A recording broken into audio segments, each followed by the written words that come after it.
সব দিনই মাহফিলগুলোকে এখন ছবির আড্ডাখানা বানানো হয়েছে।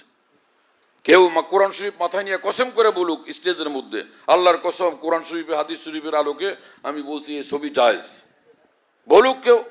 কিন্তু আমরা তো কোরআন শরীফ মাথায় নিয়ে বলবো আল্লাহর কসম নামাজ 5 ওয়াক্ত ফরজ, আল্লাহর কসম তাহাজ্জুদ এটা কামিয়াবির আমল, আল্লাহর কসম রোজা রাখা কামিয়াবির আমল, আল্লাহর কসম হজ করা, তওয়াফ করা, উমরা করা কামিয়াবির আমল, নূর ওয়াল আমল, ইসলামের আমল। হ্যাঁ, তুমি এরকম বড় আল্লাহর কসম যে ছবি তোলা, ভিডিও তোলা এই কোরআন সুন্নাহর আলোকে ইসলাম সম্মত আমল, বলো কসম করে পারবে কেউ এরকম করতে?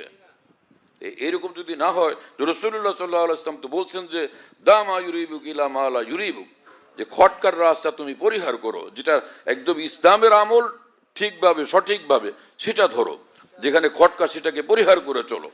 কেন এই আজকে ছবির জোয়ারে ভাসতে হবে আমাদেরকে? এই ছবির জোয়ার ছাড়া ইসলাম রক্ষা করা যাবে না, দিন রক্ষা করা যাবে না। তাহলে এই জোয়ারে কেন ভাসতে হবে আমাদেরকে? এগুলো হাদিস শরীফ এরকম কঠিন কথা আছে। আল্লাহ আমাদেরকে হেফাজত করেন। কারো পরোয়া করা চাই না, খালেস দিনের উপর চলা চাই এবং আকাবেরের রাস্তার উপরে অটলভাবে চলা চাই। কোনো বিশাল মাজমা, কোনো হুঙ্কার, কোনো কিছুর পরোয়া করা চাই না।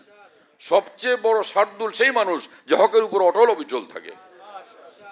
ভারত উপমহাদেশে যখন নানান রকমের দ্বিধা বিভক্তি ছিল, হাকিমুল উম্মত মাওলানা আশরাফ আলী থানভী রহমতুল্লাহ আলাইহি ইসলামের উপর হকের উপর অটলভাবে কায়েম ছিলেন এবং কোটি কোটি মুসলমান এবং উলামায়ে দ্বীন তার সঙ্গে থাকছেন। হযরত যেটা ব্যাখ্যা দেন সেটাই আমরা মানব। মুজাদ্দিদ আলফে সানির জমানাতে এরকম গোমরা মৌলবীর দল পয়দা হয়ে গেছে, দরবারি মৌলবীর দল, স্বার্থবাদী মৌলবীর দল পয়দা হয়ে গেছে, নেতা তৈরি হয়ে গেছে মৌলবীদের মধ্যে, নিজের নেতৃত্বের আসন। এক মুজাদ্দিদ আলফে সানি এমন ভাবে দ্বীন আর হক নিয়ে দাঁড়াইছেন, আল্লাহ পাক তাকে কামিয়াব বানায় দিয়েছেন। কথা বুঝেন নাই? রাসূলুল্লাহ সাল্লাল্লাহু আলাইহি ওয়াসাল্লাম বলছেন কিয়ামত পর্যন্ত আমার উম্মতের মধ্যে একটা ছোট কাফেলা এরকম থাকবে, একটা কাফেলা থাকবে যারা সঠিক দ্বীনের উপর অটল অবিচল থাকবেন। তো আমাদের মুসলমানদের কর্তব্য হলো আমরা সেই আকাবের দ্বীনের পথে অটল অবিচল ভাবে চলি। আল্লাহ কবুল করেন। ওয়া আখিরু দাওয়ানা আলহামদুলিল্লাহি রাব্বিল আলামিন ওয়া সাল্লাল্লাহু আলা নবিয়িল কারীম। আমাদের ঢালকানগর খানকাহে যেখানে আমি আছি, বাইতুল হক জামে মসজিদ, ছাপড়া মসজিদ বলে, 5 তলা বিল্ডিং, ওটার নাম ছাপড়া মসজিদ। সেই পুরানো নাম এটা আছে। তো ছাপড়া মসজিদ, সেখানে মাসিক ইজতেমা হয় প্রত্যেক ইংরেজি মাসের 2য় বৃহস্পতিবার। আসর থেকে শুরু হয়, রাত 10টা পর্যন্ত, 10:30 পর্যন্ত হয়। তো ওখানে শরীক হওয়ার জন্য চেষ্টা করবেন ইনশাআল্লাহ। খানকা বিডি এই অ্যাপস, এটা খুলতে পারলে ওর মধ্যে বয়ান, কবিতা, বুকস ইত্যাদি সব একসঙ্গে পাওয়া যায়। খানকা বিডি হলো এরকম, স্পেলিং হলো KHANQAH,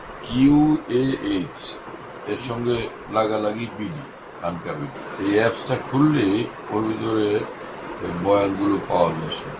এটা ডাইরেক্ট শোনা যায় কি, এবং ডাইরেক্ট শোনা যায়।